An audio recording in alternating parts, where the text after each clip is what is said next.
This podcast is brought to you by Nut Money Coalition's Farm Talk podcast. They have been serving the Hopi community since 2004 by working to reaffirm and preserve traditional Hopi farming. Go to nutmoneycoalition.org to learn more. That's NATWANI coalition.org. Terraform Development is a Navajo and Hopi-owned engineering, architectural, and project management firm located in northern Arizona. The company has full-time staff and comprises of Navajo and Hopi employees. Terraform services include civil engineering, residential design, drone mapping, and project management on projects for your need. Terraform is a Priority 1 Navajo certified business and Hopi business license certified. Contact Terraform Development at TERRA4ORM.com and follow them on Instagram at Terraform Development.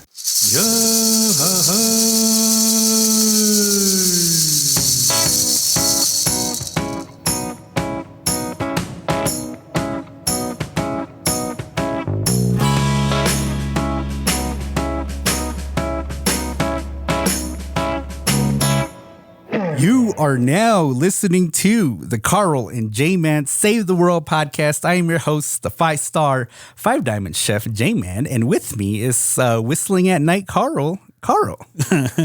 Hey, what's going on, guys? You to all of you out there, and happy Wednesday. Thank you again for listening to us. It's our third episode.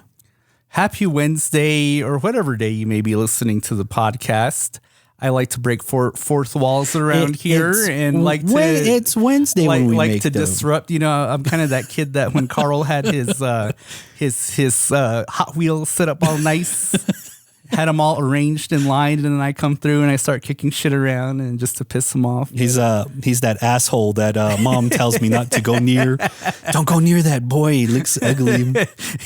You're the Thomas, and I'm the what was the other guy's name? Victor. You're Victor. He's mean to you. He's mean to you. Play with him. Don't give him more money. Because he makes me look cool. So. But, it's been a great week. It's been a great week, and it's been a great start to the season. I'd like to thank everybody out there that has listened to episode 1 and episode 2. Yeah. Helping to get our numbers jacked up pretty high. We're getting up there in overall downloads, and just like to thank our supporters, everyone out there. And then also, too, I was thinking about last week's episode because we were talking about Hopi taboos. And then some listeners chimed in from a sticker that we posted on our Instagram story of additional taboos that we didn't talk about. One is that apparently you can't take the garbage out at night. I didn't know that. And that's something that I've done several times, and apparently there are other things too out there that are involved in this taboo area. But it was funny because then one of the listeners did message me, and then she asked, and she said that what was the conclusion, I guess, to your taboos of why you can't do taboos. And I was kind of puzzled. I was like, conclusion? What do you mean conclusion? Yeah, the conclusion is you can't do them. But then that got me to think is that we didn't talk about what bad things happen to people. The consequences of committing taboos. And from a Hopi perspective, for a lot of the consequences that are in relation to breaking taboos, it's almost always related to either you're going to get sick in some degree or you're going to cut time off of your life.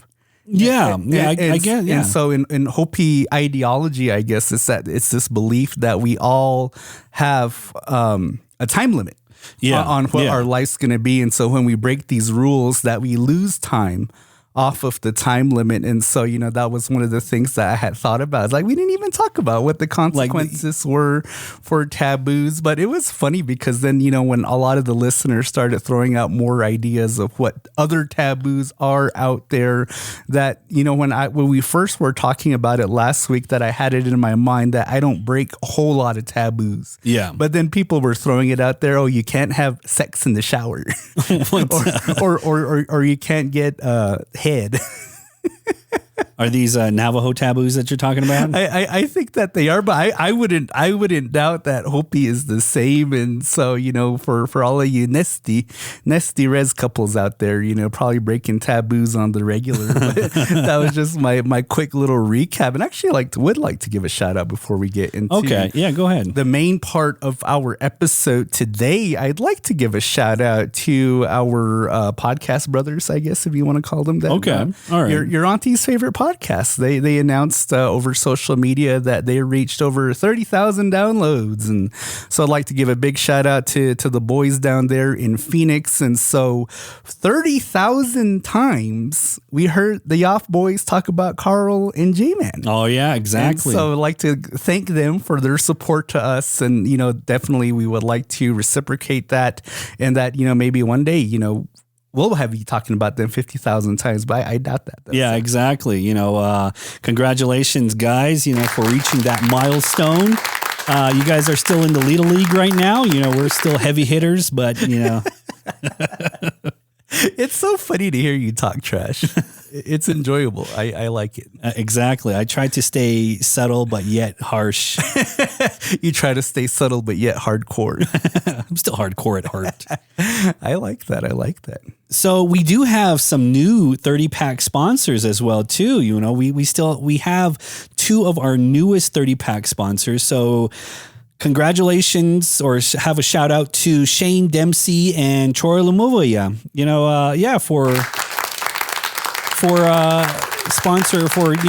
For giving us the green there to keeping us alive. Big shout out to Shane and Troy for joining our 30-pack circle of givers, helping to keep the party going on. I'd like to thank those two and thank our other 30-pack circle of contributors, and then also to our season 6 sponsors.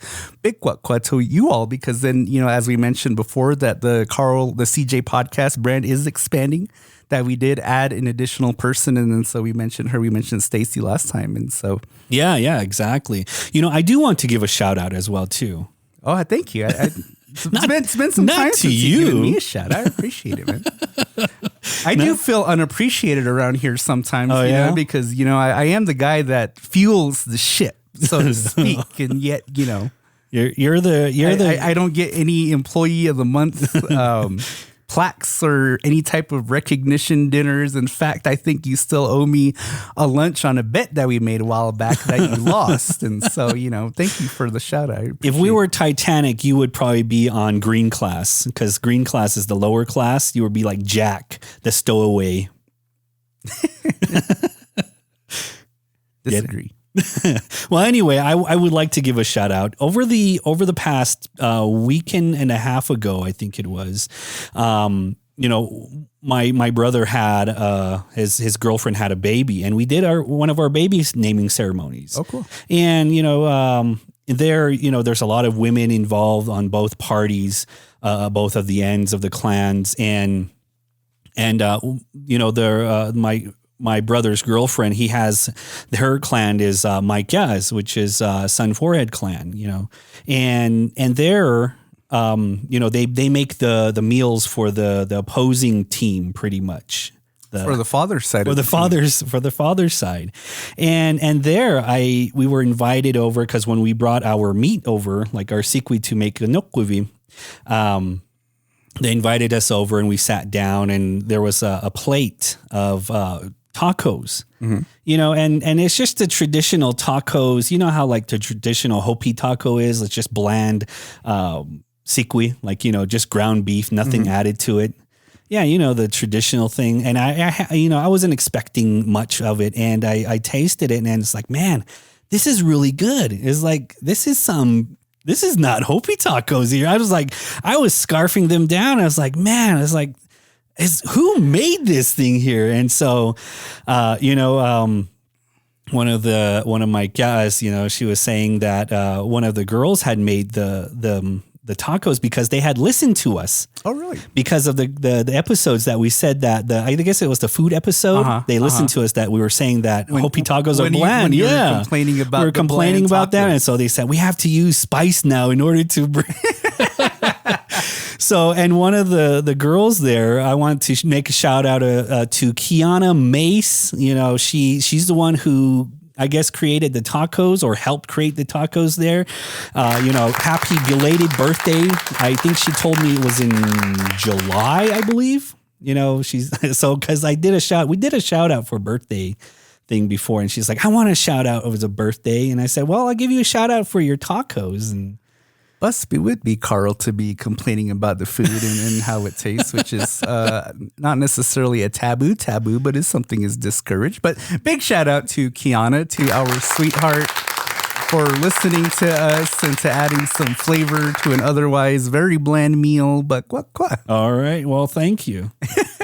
and then we did it again. Spent 10 minutes of just doing shout outs before getting into the premise of our episodes. But then, you know, the benefit is that we did decide to extend our episode lengths. Yeah. And so, you know, exactly. We will be with you for quite a while. But today's topic for our episode is what happens when we come home. And I guess, you know, there's some explaining to talk about that, because when I first told you, I said, you know, our topic for this week is going to be what happens when we come home. And you responded to me and you said, well, Saul cooks me dinner. I was like, Carl, no, that's not what I meant.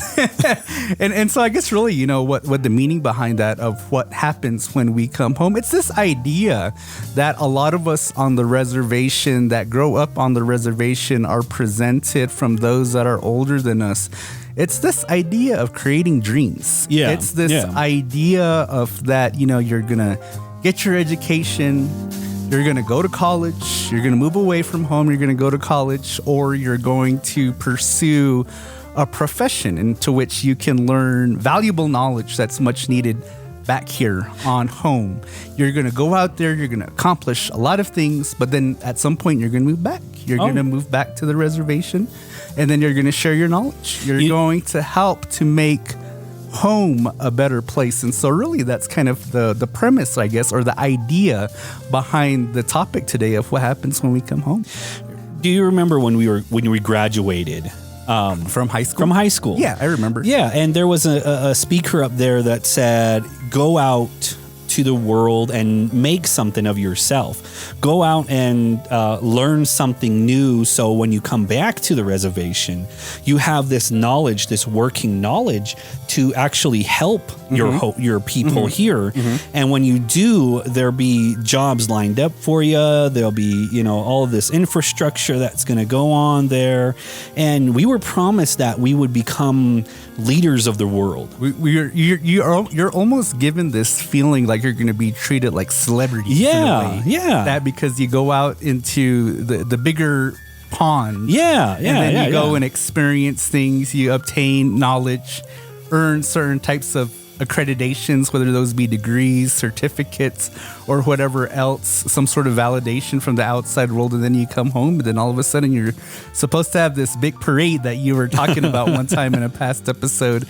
But then, you know, but then before we talk about the realities of actually what happens, back when you were in high school, when you were about to graduate, what were your thoughts? What did you think was going to happen in the future when you were promised this grandiose lifestyle? Oh my God. You know, when I was in high school, I never had a second thought about going out to the real world. You know, I thought, you know, I was going to just live at home forever. Really? Well, that was in my back of my mind. I mean, I never thought going to college was something that I would do. And, you know, I thought that I was going to get a wife, have children, you know, just work out of the garage. I don't know. I never had a plan or a goal to go to. And when recruiters from different various colleges came by, you know, I was like, I'll throw my hat in the ring to see what happens. And I did. And I got scammed out of $40,000. But didn't you get a free toaster out of it? Yeah, I got a lifetime membership to the Jelly of the Month Club. So. No, but I think that's a valid point, though, that, you know, not all of us do make that journey or make that transition of leaving the reservation after we graduate high school, that some of us do stick around and either start to raise families or obtain employment at the local places of employment Yeah. where you can get jobs. And so definitely not everybody has this experience. But I remember though in high school thinking, because I think similar to you that at some point in time in high school that I also didn't think I was going to go to college, but I always knew I was going to move away from home. Yeah. That I always had this thought that because my two oldest sisters moved off and were living in Phoenix at different parts of their life, that I thought that, I'm going to do the same thing. I'm going to do the same thing, whether I go to college or whether I get a job somewhere that I'm going to move away. And so, but by the time that I did get to graduating from high school, that I did have a commitment to go to college and to run cross country for college. I believe I told this story back in our college episode in season 1. But I also did have that thought that, and like many of my other peers, we all talked about it. We all used to talk about it that, we're going to go off, we're going to get this experience, we're going to go get these degrees or whatever it is that we had our sights set on. And that we were going to bring this knowledge back to the reservation at some point. Because I think that when you grow up on the reservation, even though we talked about it and equated it to living in a fishbowl. Yeah. That nobody had any illusions that the reservation was a perfect place. Oh, yeah. That we all knew that we had issues out here. We all knew that there were better places for us to take ourselves. We always knew that there was better development to be made for our people. And so I think that when a lot of us went off to college or to wherever, moving off the reservation, that those were our ideas to be able to make those types of dreams a reality. This reminds me of a joke. He's a comedian. He's a Native American comedian. His name is Gwambli Ohitika. And I know it sounds weird coming from a Hopi guy trying to pronounce a Lakota name, but he said that when he was living on the reservation, he had this notion that you couldn't leave the reservation. So he's like, I didn't know that you could leave the reservation. I thought I'd just go to the reservation line and just look out to the outside world. And I didn't know that you could do that as natives, Didn't know that was an option. I didn't know that was an option, And so it just kind of puts you in that perspective that's how Native American kids feel, is that there's nothing outside for us. We lived on the reservation all our lives. We had school on the reservation. So we don't know what to expect on the outside world, and we don't know what to do on the outside world.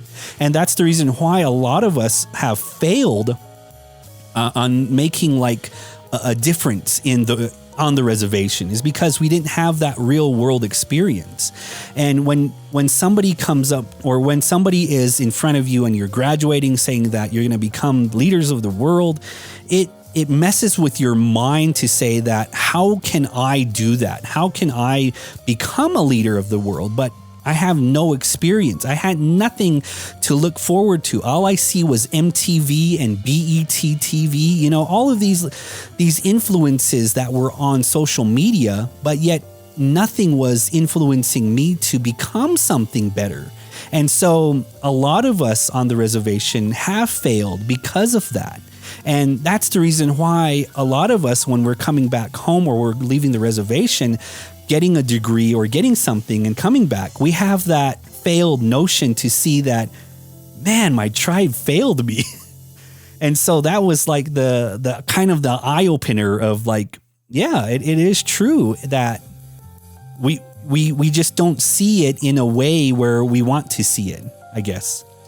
And I do apologize to the listeners out there because I did space out for a minute on my notes. So, I don't know if this is a moment to correct Carl or not. No, it's not. But then, I guess, really talking about something that you did mention, because then, when you're talking about your dreams, that it's basically this blank canvas, right? Yeah. And then you start having these grand ideas of what it is that you want to accomplish. Yeah. But then, and I've always experienced this in my college experience, because my degree program was American Indian Studies, in bachelor's and master's degree. And so a large part of the conversation was, how can we fix the reservation? Yeah. And then, lots of ideas, lots of great ideas. But then the problem, though, is that when you put an idea and then you bring it to reality, that you are often met with a lot of unexpected variables that you didn't take into consideration. And so, and I think that that's a pretty good transition into talking about the realities of what happens when we come home. Because then, as you mentioned before, sitting there in 2003 with your cap and gown on. Oh, yeah. With your green gown on, go Warriors. Yep. And then, you're hearing this grand old speech about, you're the future of our people. You're going to go out there into the real world. You're going to accomplish many great things. One day you're going to come home, and then you're going to bring this invaluable knowledge to our people and really help us rise up. And then, so, you start going off into space with your thoughts, and you're thinking that, I'm going to create a dojo in Tuba City. So, generations before me won't have the problems that I had. And then, you're thinking about all these ideas. And then when the time actually comes for you to come back home, what is the reality that we actually face? Well, we face living with our parents for a while. And because when I went to college, So and them were very proud of me for going to college. And, they said that, okay, yeah, you're going to make something of yourself. You're going to go out and into the real world and whatnot. And I was proud to see them like waving goodbye to them.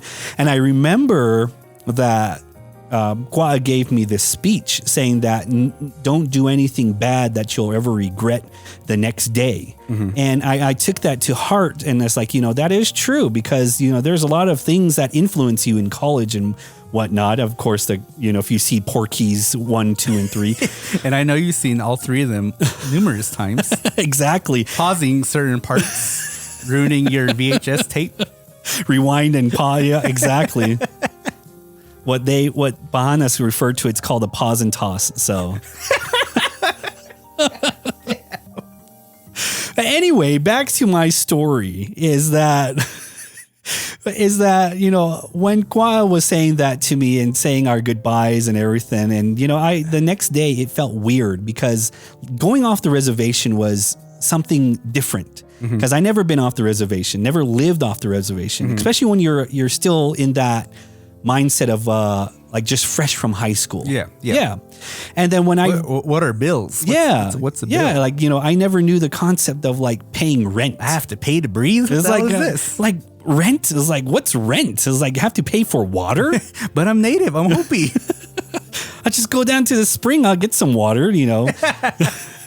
Anyway, when I graduated and came back home, I was expecting like, this parade, this grand parade for me. Like, Carl's home and let's have this, he's going to help save the world here. He's going to help save, Houtvilla. And all I got was, hey, what's going on, from some of my friends. Where did you go? The friends that I had there is like, where did you go? Where did you go? Oh, you're all bad now? Yeah. Oh, you're all bad now, huh? And when I got back, there was nothing here. I couldn't get a job with the degree that I got. I couldn't find a job. It's like there was nothing. And so and Kwa started looking around with me and stuff. And they said that, why don't you just start your own business? And it's like, I don't know how. I don't have a concept of starting an own business. I'm an artist. I could see you trying to start your own business. You're like SpongeBob walking out to your front lawn with some boards. You build a little stand, and then you have a little sign that says graphic artwork for 25 cents. And you just sit there all day long. Yep, exactly. We'll draw you for... We'll draw you on the computer for $5. And it was weird because I just didn't expect that speech that we were given in 2003 to go awry, to go awry. When keeping it real goes bad. And I never knew that. And when you have that real world experience, then you're like disappointed in life. You're like, this sucks. Yeah, I spent $40,000 on a piece of paper, then I have to live at home again. And I still can't get a job. I still can't get a job. I can create the same piece of paper on what I learned at school. What I learned at school, I can create the same thing, you know? Those are some great stories, and I think it really fits well with what I designed. So, and I know you didn't do this intentionally, but thank you for following my format for the episode. You know, I really appreciate it. But then, you know, because I think that for me, at least from my own personal experience, that I needed to mention is that, you know, you have to live with your parents for a while. Oh, and yeah. I think that a lot of people experience that because we've talked to great lengths about the housing issue on the podcast. Oh, yeah. But I don't think we've really talked about it in detail because the housing issue out here on Hopi is very strange. Oh, yeah, it is. Because then, you know, like for the most part, there aren't enough houses for everybody out here to live in comfortably. No. But then yet you go into any village, and there are a lot of homes that are unoccupied. Oh, yeah. And then so, you know, it doesn't make sense. It's like 2 + 2 = fish. How do we have a housing issue, but yet you have so many unoccupied homes in villages? But of course, you know, the real issues with those is that folks are fighting over the homes, or the person that's in charge of the home doesn't want to live home. They're living someplace else. Oh, yeah. Yeah. But then they don't let anybody else live in it. And so it stays unoccupied. And so, you know, when the Res Famous wife first moved back from the city, that she ran through a similar issue in that, you know, we had a difficult time because she had our kids. Yeah. I was still finishing my master's degree, but she decided to move home a little bit earlier than I did.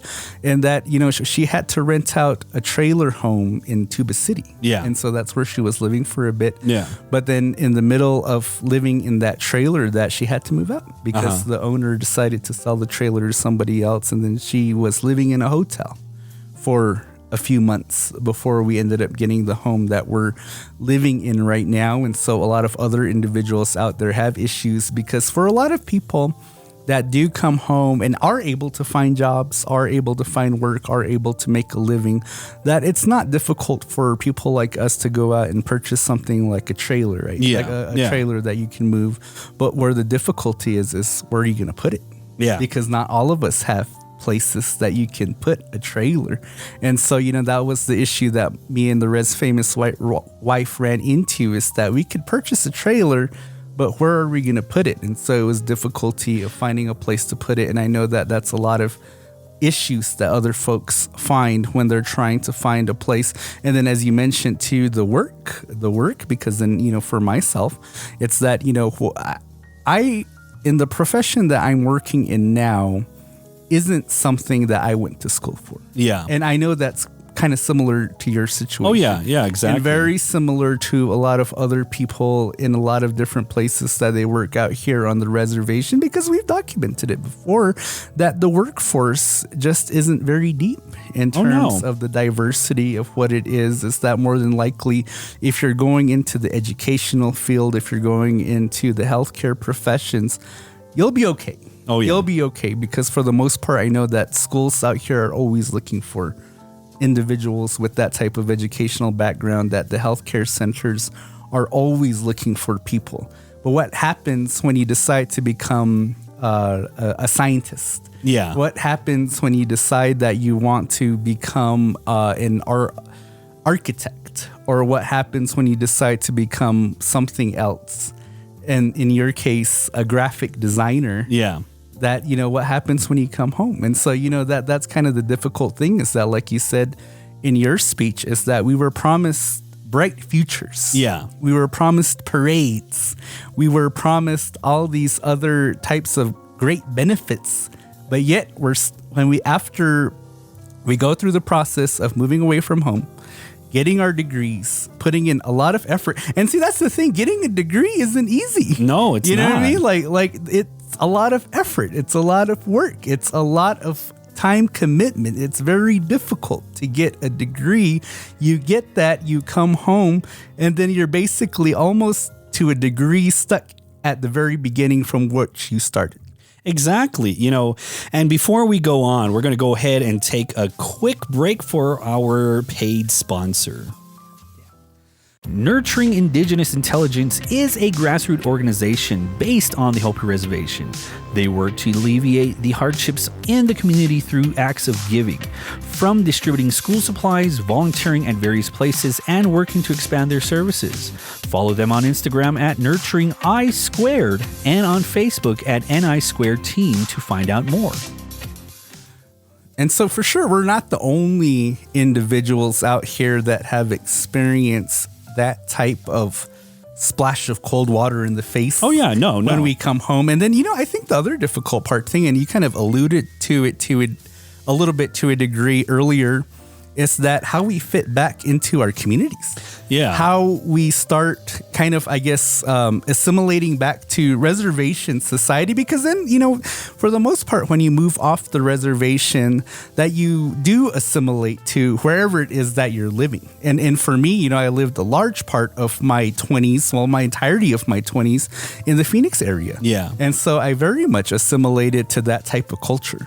And so whether that was how I carried myself in the classroom or how I carried myself in my places of employment, that, a lot of things about me changed. Yeah. A lot of things about how I perceived the world changed. And so when J-Man was assimilated to city life, and that's a lot of things, right? Yeah. Because then it's like the food that you're accustomed to eating, the clothes that you're accustomed to wearing, the types of R&R stuff that you like to do, relax and rest and relaxation types of activities that you like to do, even down to the types of people that you hang out with, because oftentimes you're hanging out with a lot of non-Hopis. When I had this notion, when I was in college, you had this lifestyle that was like just booming and everything. Hanging out at Christie's every other weekend.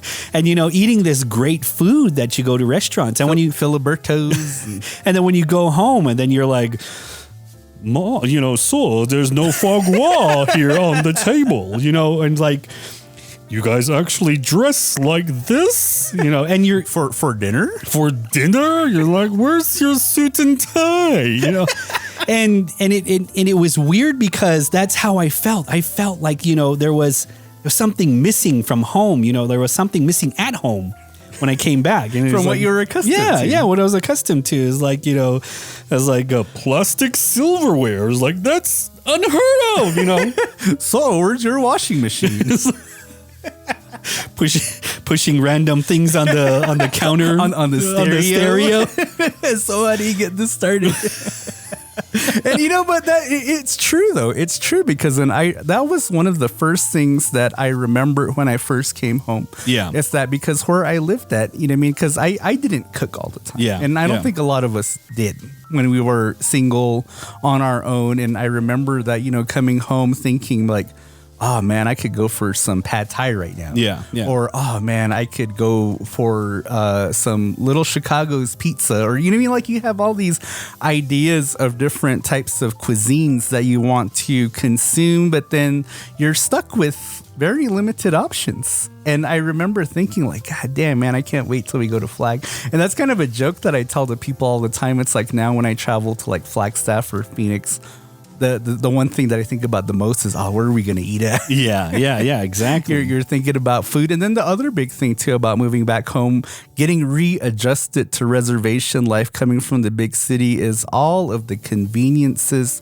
that you don't have on the reservation, because then, sometimes you're on the weekends at your home doing some cleaning, or, maybe you're fixing some stuff and then you realize, I need a certain tool. Yeah. Okay, I'll just go run down to Lowe's or to Home Depot down the street, get the tool that I need, and then I'll be back right here. But then when you're out here on the reservation, when you're doing those sorts of things, when you realize I need a certain type of tool, I need a certain type of object for my house to improve it, and then you realize that what you do instead is that you start putting on a list. Yeah. You start creating lists, because when next time I go to Flagstaff, this is what I have to buy. My phone is full of that, so I know that. Or when you're cooking, and you realize that I'm out of this, it goes on the list. Yeah, because that's once you make your trips into town, that these lists come with you, because you don't have that convenience anymore to be able to just go down the street and buy something. It is weird because you have to adjust to your surroundings here.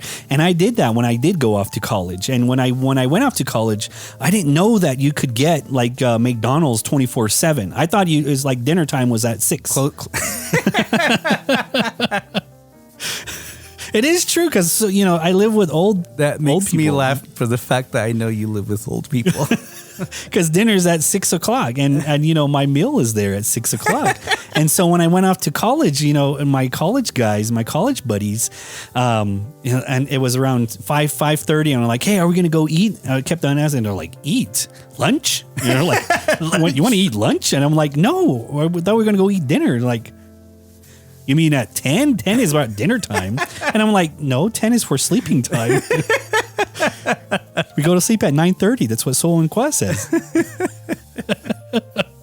And so I never knew that you could, eat any time after 6. I thought we were like gremlins. Don't feed them after midnight. I never knew that. And this notion of adjusting to a real world, basically, like what's out there, and then readjusting back to the reservation life was totally different. Readjusting to reservation life. And then we did take a big detour in talking about food, but then, food is always something that's good to talk about. But, one of the things that I definitely wanted to talk about, though, is how we get readjusted to our communities, how we get readjusted to our people, because then we have talked a lot about this concept, this idea of factory settings. Yeah. And, factory settings out here, unfortunately, like we mentioned before, that they can be a little racist, that they can be a little homophobic. Oh, yeah. That they can be, very toxic. Because, I was thinking about it on a walk one time. And I was thinking about how I talked and how I communicated myself when I was first, I guess, growing up. Okay. Before I moved away. Okay. Basically, when I still had my factory settings. In comparison to how I adjusted when I moved away, and then in comparison, especially to now, like how I communicate myself. Because then, I was thinking about back then in high school. And for some reason, I was thinking about the LGBTQ community. And I was thinking about them for a specific reason, because now that's what we say. Now that's what we say. We see the LGBTQ community. Yeah. But back then, that's not what we were saying. Oh, no. We were saying some really bad words. Oh, yeah. And we were saying them without remorse. Oh, yeah. Because that's what everybody said. That, anytime that there were gay people, that you either called them fags or queers. Or if there were lesbians, then you called them dykes. Yeah. And that was just how we conversated back then.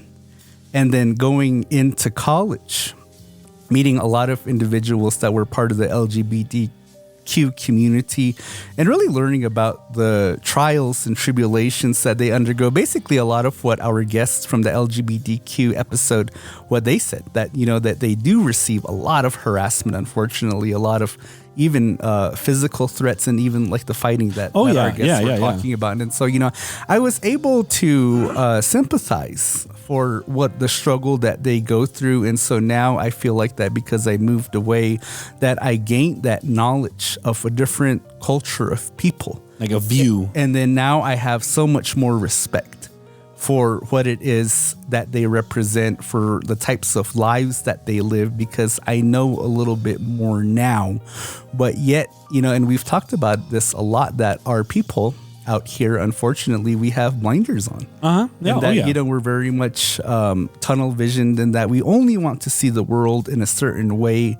And God forbid if anybody lives their lives outside of these blinders that we have, that, then, they're going to receive criticism for those folks that are living like that. Exactly. And, when I was in college, I still talked in that mindset of like on the reservation, like saying bros, like, when I was talking to what was that guy called, the admin guy that checks you in or something like that. In college? Yeah, in college. And a counselor or something like that? Yeah, a counselor or something. I don't know what he was. Advisor? Yeah, the advisor guy. And he was like saying that you must have a lot of friends. And I was like, yeah, I have a lot of bros out there. Yeah, talking to some hoes and bros, Yeah, and I talked in that notion, saying that, or that mindset of still living on that reservation. And I had to, and watching movies, you had to get like tough skin. You had to get like, thick skin. So I kind of played that role of the stoic, the token Indian. Yeah, the stoic Indian, and then people would come up to me and it's like, be scared of what to ask. And I'm like, like one guy, he comes up, he's like, so what's your horse's name? And I'm like, and I was like, horse. And I'm like, yeah, what, you guys live in teepees? And it's like, teepees? I was like, no, I'm a Hopi Indian. And he's like, never heard of you guys. And I'm like, okay, don't hear about us then. And so it was that weird mindset of explaining who you are to the people out there, because nobody knows who we are. Nobody knows that concept of like, there are more Indians than, there are other Indians like Hopi or different Southern Indians and stuff. And it was weird in a way because I never knew that I had to explain who I was to people that I didn't know. It was just because living on the reservation, you never knew, you never had that. You never had that notion to explain who you were. Everybody knew who you were. Like, they would say that, are you so-and-so's godson, or are you so-and-so's grandson? And they're like, yeah, I am. It's like, oh, I know your dad, I know your mom. And, and you never had that experience of like explaining yourself. So it was weird in a way to have that experience. Well, you sticking to the format didn't last very long. But thank you for that, Carl. And I'm sure that, others out there can relate to that conversation. Oh, yeah, exactly. But speaking back to the people out here rather than the people out there. But, like some of the adjustments, I guess, that are kind of difficult is that because I think that one of the things that I think about a lot that really sticks out in my mind about reservation people is that, oftentimes that people out here can have like a real bad negative attitude. Oh yeah. Because then sometimes, like that, like you were saying, like when you first came home and then you told your friends that, oh, I'm home now. Yeah. And then the reaction is, oh, where were you at? You're all good now, or you think you're too good now. You're all bad now. You're all bad now. And so, you do sometimes get treated that way. Oh yeah. By individuals, because then you're coming home, you're speaking your Harvard accents, as one of our listeners proclaimed out there on Facebook, that your swagger changes. How you carry yourself changes, because then we don't like our hamburgers cooked well done anymore. Oh no. We like them medium. Oh yeah. We don't like our steaks well done anymore. We like them medium rare. And some of us like to throw blue cheese on there, or what I mean? Like to us, Bud Light tastes like water now. And then, we want to drink the stronger IPAs. And so, we change. Yeah. We change by living out in the bigger city, that we change, and that when we come home, that we carry ourselves in a different way. And sometimes, I like to make myself stand out a little bit, like when we're going down to the Giva, for example, I like to wear my my polo sweatpants in the wintertime because I want to stand out a little bit. Just very recently, I was gifted my very first cigar, and I was like, oh, I'll show them. I'll be really different when I take this cigar down to the Giva, and then I'll be smoking that while everybody's smoking their cheap cigarettes. You heathens out there still smoke this. You'll see me down in the Kiva with my cigar and my glass of cognac. Glass of cognac out there is like it's like a Raja.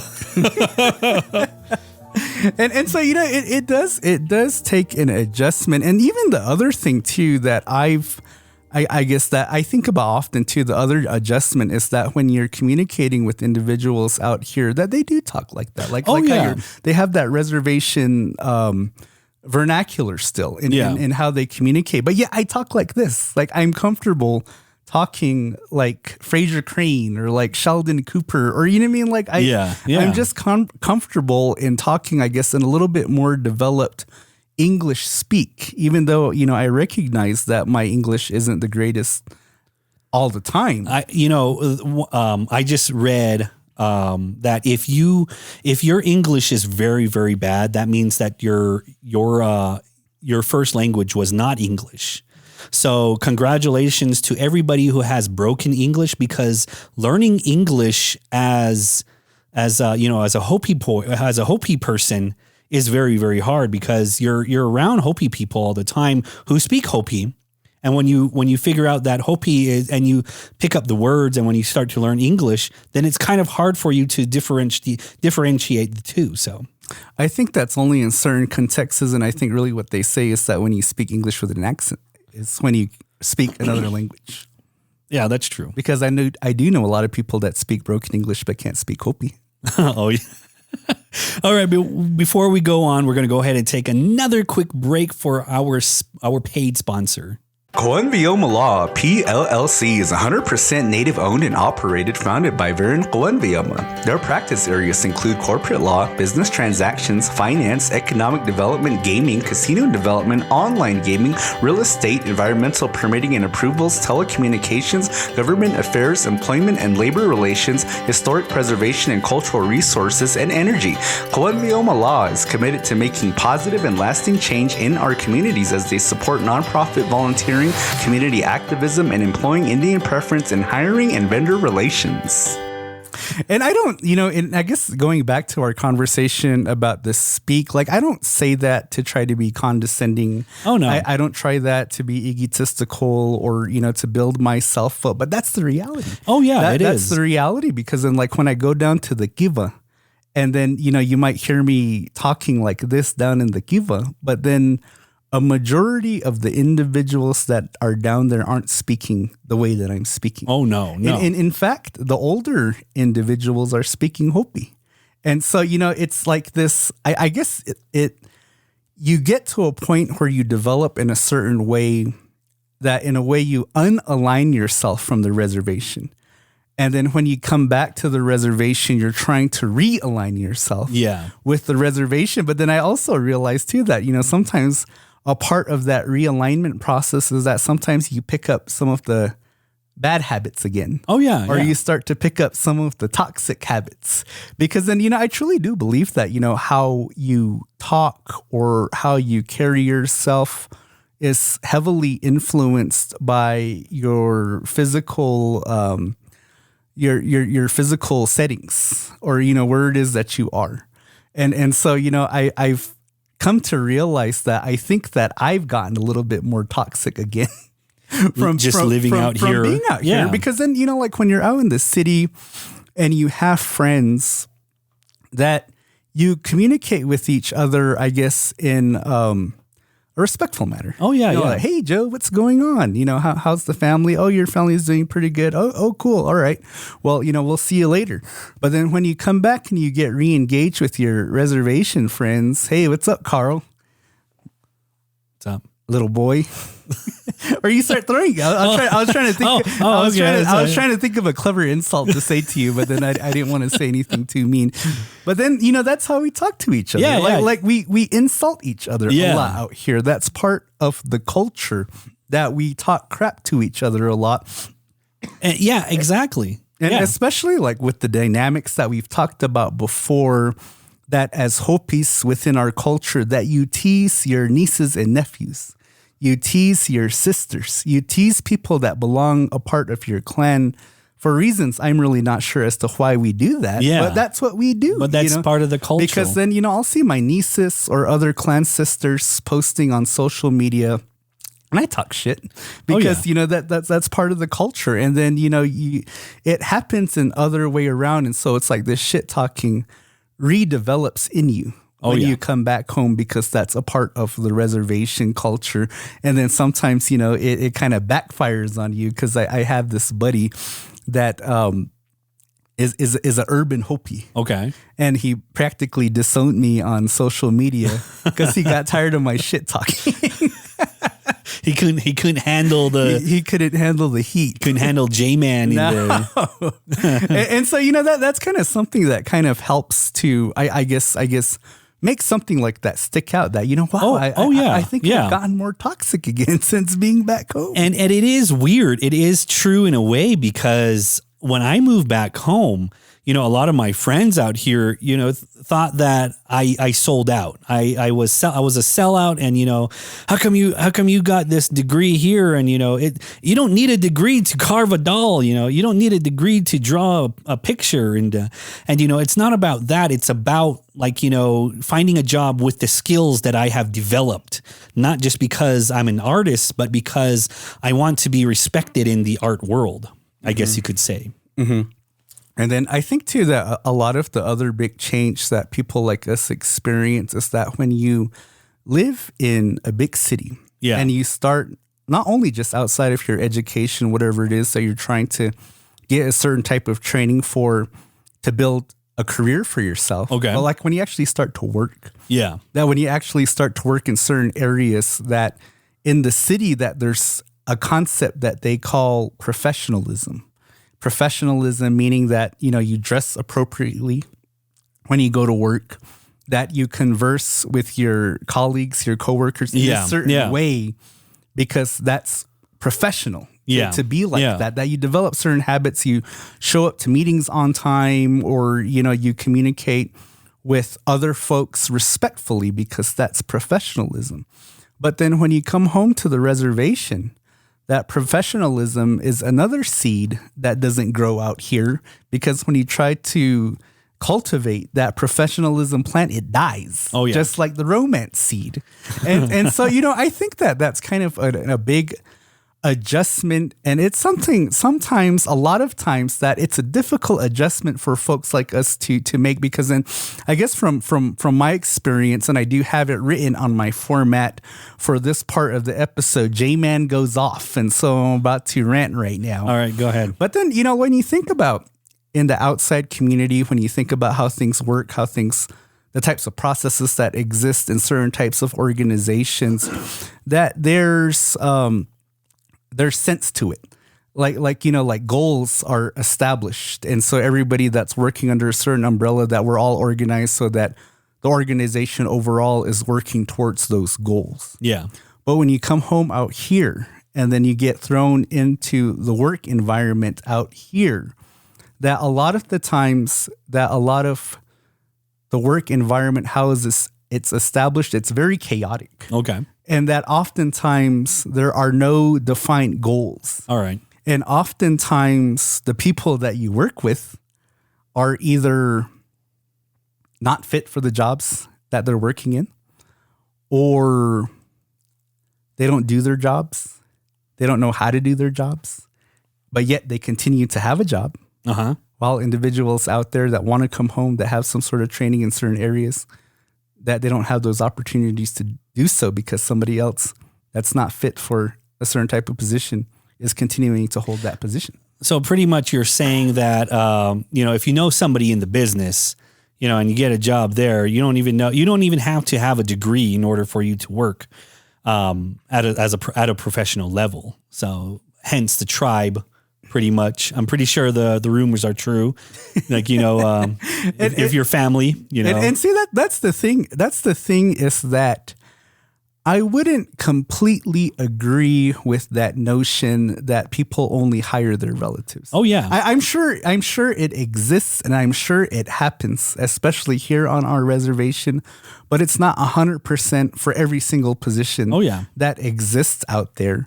And so, and I think that was kind of one of the rants that I had, or at least that's kind of, one of the things that really just boils in my blood, that, as a people out here on the reservation, that as a tribe, and I've said this before many a times, is that we all want good things for ourselves. Oh yeah. We want better educational systems. We want better healthcare systems, et cetera, et cetera, et cetera. But yet our actions and how we sit in our jobs, that a lot of the times that we are our own worst enemy, that we can't get out of our own way. And, it's kind of because I'm a thinker. I think a lot. And so when I see on social media, I see it all the time. I'm proud to be Hopi for this reason, that I have a lot of pride in my reservation for this reason, that I am happy to be Hopi for, this other reason. But one thing that I am very ashamed of is that sometimes how our workings here on the reservation, doesn't get certain things done because of ourselves. Oh, yeah. And, the lack of professionalism, how we carry ourselves as employees out here on the reservation, that a lot of the times I'm ashamed, because then out here that you have certain organizations that work with external organizations off the reservation, because they really want to help Hopis. Oh, yeah. They see value in our communities. They see value in our culture. They see value in our language. They really appreciate who we are as a people. And they want to give us assistance. But a lot of the times when they're trying to work either with the tribe or particular organizations in general, that oftentimes that either the tribe or those particular organizations aren't organized well enough to be accepting that type of help. And then sometimes as an employee here, I see it and it's like, man, I cannot imagine what these external individuals that are trying to help our people, what they must be thinking. Oh, yeah. What they must be thinking, that, this is how we are, this is how we think, because then you see it often and you hear about it often about disgruntled workers out here. And, one of the things, one tip that I was given that I always think about when I was working in the kitchens was somebody told me that anything in regards to work, don't take it personally. It's just business. Oh, yeah. Yeah. But that idea isn't accepted out here, that out here, everybody takes everything personal. Oh, yeah, exactly. And so when there are people out there that aren't doing a good job, you tell them that they're not doing a good job, they take it personally. Mm-hmm. They can't separate that. An employer isn't attacking your personal integrity, but rather they're attacking your performance. Yeah. Which is two separate things. And then for that worker, that's something that they have complete control over, that they could work harder to do a better job. And, I think that, and it's difficult too, because like when you're a person that takes up leadership roles, especially on the reservation, that you hear a lot of criticism. You hear a lot of criticism from individuals out there. And, unfortunately, that for all of the people that do the criticizing, more than likely, they only know 0.1% of the whole story. Oh, yeah, exactly. That they don't know 99.9% of the story, but yet they feel that they have enough information that they can go on Facebook and talk crap about certain things, talk crap about our Hopi programs, talk crap about our educational systems, talk crap about our healthcare systems. Because I saw a comment on Facebook one time that just really had me shaking my head. It was the laundry services that the village of Oraibi was able to develop for themselves and to have. And I remember I saw this comment that when one of the Oraibis shared that an individual commented under it, they said, "Oh, wow, that's really nice that you guys did that for yourself. You're the only village that spent your COVID money on what you were supposed to spend it on." Yeah. And I remember reading that and I was thinking, what an asinine comment. Like, what makes you think that you have the knowledge of what every single village spent their COVID funds on to make that kind of assessment, that you're the only village that spent your COVID funding on what you were supposed to spend it on? Yeah. And unfortunately out here that you get a lot of that type of attitude. Oh, yeah. And it chases a lot of people away, because I'll admit that I've had those moments where I'm like, fuck this. I'm going to go back to Phoenix, because, it becomes weight in your pockets, and it's hard to move, especially when you have good intentions in your heart. You want to help your community, that when all this negativity is out there, that it becomes rocks in your pocket. And then it makes it hard for you to move. It makes you hard to help your people. I think that's the reason why we failed as a tribe, because a lot of our people are against each other, and a lot of people are hating each other. And like I said before, out here on the Hopi Reservation, we hate each other. We just don't like each other out here. And it is true. It is very, very true to the point where it's like, why? Why are you doing this? We want to do this for the Hopi people, not just for ourselves. We want to do this for the generations that are going to live here after us. And so when you look at it in a way, you know, we're actually the speakers in front of that podium saying to our, you know, future generations to go out and learn from our mistakes, learn from what had happened here. Look at us, and then look at you. Because the thing is that one of my biggest role models is my drunk taha. And I say that because he made my choice to say that I would never be like him. Which one? And he made it so that I would never be like that. I never wanted to be the village drunk. So he's my role model to see and to hear that I never want to be in that position of what he is. So in defining that, Carl, I think that's what they call an oxymoron. Exactly. It is an oxymoron. Well, you know, it's almost time for us to go. Before we go. And, you know, I don't mean to, I guess, be negative, like the negative people that I'm talking about, you know, but it does get to you, you know, it does get to you, and you need those moments to where you need to just let it off your chest. And I did have a little section carved out for positive things, you know, but then, you know, we kind of segued off and talked about food for quite a amount of time, and, you know, our extensive shout outs, but there are positive things. Oh yeah, there are positive things when you come back. And, you know, some of the things that I thought of is that the ability to raise your family here on your home. Yeah. With your language. Oh, yeah. With your culture. Oh, yeah. So that they can experience that.